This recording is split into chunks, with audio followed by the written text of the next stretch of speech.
தங்கம் வாங்க ஈஸ்ட் ஹேம்லக்ஸ் விஜுவலர்ஸ்.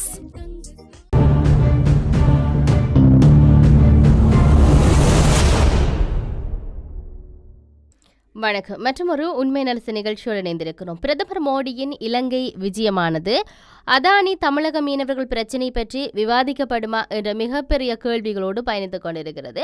அவை சார்ந்துதான் நாம் இன்று பார்க்க போடுகின்றோம். இலங்கையின் ஜனாதிபதியாக அனிருகுமார் திசாநாயக்க பதவியேற்ற பிறகு முதல் முறையாக இந்திய பிரதமர் நரேந்திர மோடி நாளைய தினம் இலங்கைக்கு வரவிருக்கிறார். இந்த பயணத்தில் என்ன எதிர்பார்க்கலாம்? இந்திய பிரதமர் நரேந்திர மோடி நாளைய தினம் இலங்கைக்கு வருகின்றார். இலங்கை ஜனாதிபதி அனிருகுமார் திசாநாயக்கவின் அழைப்பின் பேரில் அங்கு செல்லுகின்ற பிரதமர் எதிர்வருகின்ற 6ஆம் தேதி வரை இங்கு தங்கியிருக்க போகிறார். அதற்கு பிறகு ராமேஸ்வரத்துக்கு திரும்ப செல்ல போகிறார். தாய்லாந்தில் நடக்க இருக்கின்ற இந்த உச்சி மாநாட்டில் கலந்து கொண்ட பிறகு அங்கிருந்து புறப்பட்டு வெள்ளிக்கிழமை மாலை கட்டுநாயக்காவில் உள்ள பண்டார்நாயக்க சர்வதேச விமான நிலையத்தில் பிரதமர் நரேந்திர மோடி வந்திறங்குவார். அவருடன் வெளியுறவு துறை அமைச்சர், வெளியுறவு செயலாளர், தேசிய பாதுகாப்பு ஆலோசகர்கள் உள்ளிட்ட பலர் வருகின்றார்கள்.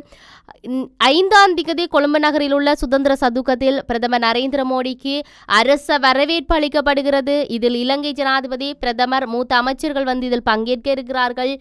இதைத் தொடர்ந்து ஜனாதிபதி செயலகத்தில் ஒரு சிறிய வரவேற்பு நிகழ்ச்சி மற்றும் அதற்கு பிறகு ஜனாதிபதி அனிருகுமார் திசாநாயக்கவுக்கும் பிரதமர் மோடிக்கும் இடையிலான இருதரப்பு பேச்சுவார்த்தைகள் நடக்க இருக்கிறது. மொத்தமாக 8 ஒப்பந்தங்கள் கையெழுத்திட உள்ளதாக இலங்கையின் வெளியுறவுத்துறை அமைச்சர் விஜித கேரத் சொல்லியிருக்கிறார். அதாவது சம்பூர் சூரிய மின் உற்பத்தி திட்டத்துக்காக கட்டுமான பணியை காணொளி காட்சி மூலம் பிரதமர் மோடி ஆரம்பித்து வைப்பார். அதேபோல இலங்கையில் உள்ள மத தளங்களுக்கு சூரிய மின்சார கட்டமைப்புகளை கையளித்தல், தம்புள்ளவில் உள்ள ஒரு குளிர்பதன கிடங்கை திறந்து வைத்தல் உள்ளிட்ட நிகழ்வுகளில் கொழும்பு நகரில் இருந்து நடக்க இருக்குது. பிரதமரின் இந்த விஜயத்தின் போது அவருக்கு மித்ர விபூஷண என்ற விருது வழங்க இருப்பதாகவும், இந்திய அமைதி காக்கும் படையில் பணியாற்றி உயிரிழந்த வீரர்களின் நினைவிடத்துக்கு சென்று பிரதமர் மரியாதை செலுத்த உள்ளதாகவும் விஜித கேரத் ஊடகங்களுக்கு சொல்லியிருந்தார். இதற்கிடையில் கூட்டு செய்தியாளர் சந்திப்பு ஒன்றுக்கு ஏற்பாடு செய்யப்பட்டிருந்தது. இதற்கு அடுத்த நாள் அதாவது ஏப்ரல் 6ஆம் தேதி அனுராதபுரத்தில் உள்ள மகாபோதி கோவிலுக்கு பிரதமர் மோடி செல்ல இருக்கிறார். அதற்கு பிறகு இந்திய உதவி திட்டத்தின் கீழ் நிர்மாணிக்கப்பட்டுள்ள ரயில் சமிக்கை கட்டமைப்பை திறந்து வைக்கும் நிகழ்வும் நடக்க இருக்குது. இந்த நிகழ்வு முடிந்த பிறகு அங்கிருந்து ராமேஸ்வரத்துக்கு பிரதமர் புறப்படுவார் என்று சொல்லப்படுகிறது. இந்திய பிரதமரின் இந்த இலங்கை பயணம் மிக முக்கியத்துவம் வாய்ந்த ஒன்றாகவே பார்க்கப்படுகிறது. இலங்கையின் புதிய ஜனாதிபதியாக அனிருகுமார் திசாநாயக்க 2024ஆம் ஆண்டு செப்டம்பர் மாதம் தெரிவு செய்யப்பட்டிருந்தார். அனுரவின் கட்சியான ஜனதா விமுக்தி பெரமுன இந்திய எதிர்ப்புக்கு பெயர் போன கட்சி இந்தியாவின் இலங்கை குறித்த கொள்கையை ஜனதா விமுக்தி பெரமுன நீண்ட காலமாக விமர்சித்து வந்தது. ஒரு விரிவாக்க பார்வையுடனேயே இலங்கையை இந்தியா அணுகுவதற்காக குற்றம் சாட்டியும் வந்தது. இவையெல்லாம் சேர்ந்து அனிருகுமார் திசாநாயக்க இந்தியாவுக்கு சாதகமற்ற ஜனாதிபதி என்ற தோற்றத்தையே ஏற்படுத்தியிருந்தன. ஆனால் புதிய ஜனாதிபதி விவகாரத்தில் இந்தியா மிக கவனமாகவே இருந்தது. ஜனாதிபதி தேர்தலுக்கு பல மாதங்களுக்கு முன்பாகவே, அதாவது பிப்ரவரி மாதத்திலேயே அவரை இந்தியாவுக்கு அழைத்து இந்திய வெளியுறவுத்துறை அதிகாரிகள் பேச்சுவார்த்தைகளை நடத்தியிருந்தனர். இந்திய எதிர்ப்பு பார்வையை கொண்ட கட்சியாக அறியப்படும் ஜனதா விமுக்தி பெரமுனவுடன் இணைந்து செயல்பட இந்தியா தயங்கப் போவதில்லை என்பதையும் சுட்டிக்காட்டியது. அனிருகுமார் திசாநாயக்க தேர்தலில் வெற்றி பெற்றவுடன் பிரதமர் நரேந்திர மோடி உடனடியாக தனது வாழ்த்துக்களை தெரிவித்தார். இருந்தபோதும் அனிருகுமார இந்தியாவை எப்படி அணுகுவார் என்பது தெளிவில்லாமல் இருந்த நிலையில் தனது முதல் வெளிநாட்டு பயணத்தை இந்தியாவுக்கு மேற்கொள்ள முடிவு செய்தார். ஜனாதிபதி இது இந்திய பெருங்கடல் அரசியலில் தான் இந்தியாவுக்கு எதிராக இருக்கப் போவதில்லை என்பதை சுட்டிக்காட்டுவதாக அமைந்திருந்தது. இந்திய பிரதமரின் இந்த பயணத்தில் முக்கிய நிகழ்வாக அமையிருப்பது சம்பூர் மின் திட்ட கட்டுமான பணிகளை ஆரம்பித்து வைக்கிற நிகழ்வு.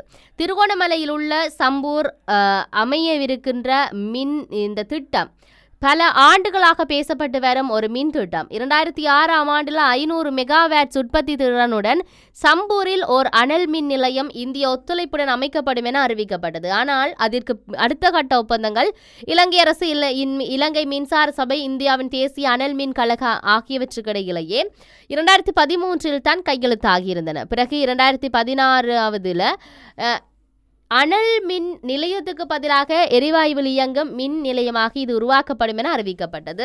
தற்போது இது சூரிய மின் திட்டமாக மாற்றப்பட்டிருக்கிறது. முதல் கட்டமாக 50 மெகாவாட்ஸ் உற்பத்தி திறன் உள்ள திட்டத்தின் கட்டுமான பணிகள் ஆரம்பிக்கப்படுகின்றன. அடுத்த கட்டமாக 70 மெகாவாட்ஸ் உற்பத்தி திறன் உள்ள திட்டம் செயல்பாட்டுக்கு வரும். இந்த மின் நிலையத்தை இலங்கை மின்சார சபையும் தேசிய அனல் மின் கழகமும் சேர்ந்து செயல்படுத்த உள்ளன. மின் திட்டம் அதாவது இலங்கையின் மின்சார தேவைகளை பூர்த்தி செய்வதோடு இருதரப்பு உறவுகளை வலுப்படுத்தும் என எதிர்பார்க்கப்படுகிறது.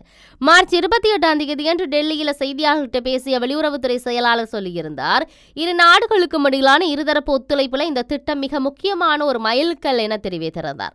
அதை பாதுகாப்பு ஒத்துழைப்பு தொடர்பாக ஒரு புரிந்துணர்வு ஒப்பந்தம் கைச்சாத்திடப்படலாம் என சூசகமாக தெரிவித்திருந்தார் விக்ரம் மிஸ்ரி. ஆனால் இந்த புரிந்துணர்வு ஒப்பந்தம் குறித்த பிற தகவல்கள் எதுவும் வெளியிடப்படவில்லை. இந்திய பெருங்கடல் பிராந்தியத்தில் சீனாவின் ஆதிக்கம் அதிகரித்து வருகிற நிலையில் இந்திய ஒப்பந்தம் கவனம் பெற்றிருக்கிறது. மேலும் இரு நாடுகளுக்கும் இடையில் பல ஆண்டுகளுக்கு பிறகு மேற்கொள்ளப்படவில்லை இந்த பாதுகாப்பு தொடர்பான ஒத்துழைப்பு நடவடிக்கையாகவும் இது பார்க்கப்படுகிறது. இந்த விவகாரம் குறித்து ஊடகங்களில் பேசியிருக்கிற விசித்த கேரத் பயிற்சி அளிப்பது சில கருவிகளை பெறுவது தொடர்பான ஒப்பந்தமாக இது இருக்கும் என்றும் அவர் தெரிவித்திருந்தார். கடந்த முறை ஜனாதிபதி அனுரகுமார் திசாநாயக்கவுடன் இந்த விவகாரம் குறித்து பேச்சுவார்த்தை நடத்தியதாக பிரதமர் மோடி செய்தியாளர்களுக்கு சொல்லியிருந்தார். ஆனால் அந்த தருணத்தில் அதற்கு பிறகு இலங்கை இது தொடர்பாக எந்த கருத்தையும் சொல்லவில்லை. இந்த பின்னணியில் பார்க்கும்போது இது போன்ற ஒப்பந்தம் கையெழுத்திடுவது இரு நாடுகளின் பாதுகாப்புக்கு அப்பால் சென்று இந்த பிராந்தியத்தின் பாதுகாப்புக்கும் உறுதுணையாக இருக்கும் என்கின்றார் வெளியுறவு விவகார ஆய்வாளர் என் சத்தியமூர்த்தி. இதை தவிர இரு நாடுகளுக்கும் இடையில் மின் கட்டமைப்பை உருவாக்குவது இந்தியா, ஐக்கிய அரபு அமீரகம், இலங்கை ஆகிய 3 நாடுகளும் இணைந்து திருகோணமலையை சக்தி மையமாக வளர்த்தெடுப்பது, கடன் மறுசீரமைப்பு ஆகியவை குறித்த ஒப்பந்தங்களும் கையெழுத்து உள்ளன. ஆனால் இருதரப்பு உறவிலும் பேசி தீர்க்க வேண்டிய சில நெருடலான அம்சங்களும் இருக்கவே செய்கின்றன. குறிப்பாக மன்னாரில் அதானி நிறுவனத்தால் அமைக்கப்படவிருந்த காற்றாலை மின் திட்டம் நிறுத்தப்பட்டிருக்கின்ற விவகாரம். இலங்கையில் அதானி குழுமம் 2 திட்டங்களை முன்னெடுக்குது. ஒன்று மன்னார் பூநகரி காற்றாலை மின் திட்டம், இரண்டாவது கொழும்பு துறைமுகத்தில் செயல்படுத்தப்படுகின்ற திட்டம். இந்த இரண்டாவது திட்டம் எந்த சிக்கலுமின்றி செயல்படுத்தப்பட்டு வருது. ஆனால் காற்றாலை மின் திட்டம் சில காரணங்களால் நிறுத்தப்பட்டிருக்கு. இலங்கை முதலீட்டு சபை $442 மில்லியன் மதிப்பீட்டில் 350 மெகாவாட்ஸ் உற்பத்தி திறன் உள்ள காற்றாலைகளை அமைக்க 2023 பிப்ரவரியில் அனுமதி அளித்திருந்தது. அதன்படி 250 மெகாவாட்ஸ் உற்பத்தி திறன் உள்ள காற்றாலைகளை மன்னாரிலும் 100 மெகாவாட்ஸ் உற்பத்தி உள்ள காற்றாலைகளை பூநகரிலும் அமைக்கப்படும். இந்த திட்டத்தில் உற்பத்தியாகிற மின்சாரத்தை நாட்டின் பிற பகுதிகளுக்கு எடுத்துச் செல்ல மின் தொடரமைப்பை நிறுவப்படும். ஆனால் இந்த மின் திட்டத்துக்கு ஆரம்பத்திலிருந்தே எதிர்ப்பு வந்த வண்ணம் இருக்குது. 2024ஆம் ஆண்டு ரணில் விக்ரமசிங்கே ஜனாதிபதியாக இருந்தபோது உற்பத்தியாகும் இந்த மின்சாரத்தை 8.26 அமெரிக்க செனட்டுக்கு ஒரு ஜுனைட் என்ற விலைக்கு வாங்கும் ஒப்பந்தம் அங்கு கைச்சாத்திடப்பட்டிருந்ததாகவும் சொல்லப்பட்டிருப்பதை நாங்கள் அவதானிக்கக்கூடியதாக இருக்கிறது. இந்திய பிரதமர் நரேந்திர மோடியினுடைய இலங்கை பயணம் சார்ந்து பல விடயங்கள் பேசப்படுகிறது. பல அரசியல் ஆய்வாளர்கள் பல கருத்துக்களை சொல்லுகிறார்கள். ஆனால் இந்த அதிகாரிகள் மட்டத்தில் ஒரு விரிவான முதல் கட்ட பேச்சுவார்த்தைகள் தேவைப்படும் போன்ற விவகாரங்களையும் இந்த குறுகிய பயணத்தில் விவாதிப்பதற்கான வாய்ப்புகளும் மிக குறைவாகவே இருக்கும் என்று சொல்லப்பட்டிருப்பதை நாம் அவதானிக்கக்கூடியதாக இருக்கிறது. உண்மையில் மீனவருடைய பிரச்சனை சார்ந்து நேற்றைய தினத்திலும் கூட மகஜர் எல்லாம் கையளித்திருக்கிறார்கள். அதனுடைய நகர்வு இந்த விஜயத்தின் பிற்பாடு எப்படி இருக்க போகிறது, ஏதாவது ஒரு சாதகமான முடிவுகளை எடுப்பார்களா, இவை 2 அரசு தலைவர்கள் பேசிக்கொள்வதற்கான ஒரு சந்தர்ப்பமாக இருக்கிறது. ஆகவே இதில் என்னத்தையெல்லாம் பேச போகிறார்கள், இந்த தமிழக மீனவர்கள்ட்ட பிரச்சனை பேசுவார்களா, இல்லாட்டி ஸ்ரீலங்கா மீனவர்கள்ட்ட பிரச்சனை, 2 மீனவர்களும் ஒரே பிடுங்குபாடாக காணப்படுகிறது. அவர்கள் கொடுக்கின்ற மகஜர் எல்லாம் கிடப்பில் இருக்குது. என்ன நடக்க போகிறது, அதானியுடைய விடயம் எப்படி இருக்க போகுது, இவர் திறந்து வைக்க போகிற இல்லாட்டி ஆரம்பித்து வைக்க போகிற இந்த செயற்திட்டங்கள் எப்படி அமைய போகிறது, என்ன மாறான விமர்சனங்கள், இவர்களுடைய சந்திப்புகள் எப்படியான விடயத்தை கடந்து செல்ல போகிறது என்பதையெல்லாம் நாங்கள் பொறுத்திருந்து பார்ப்போம். மற்றொரு உண்மை நெரிசலூடாக சந்திப்போம். வணக்கம்.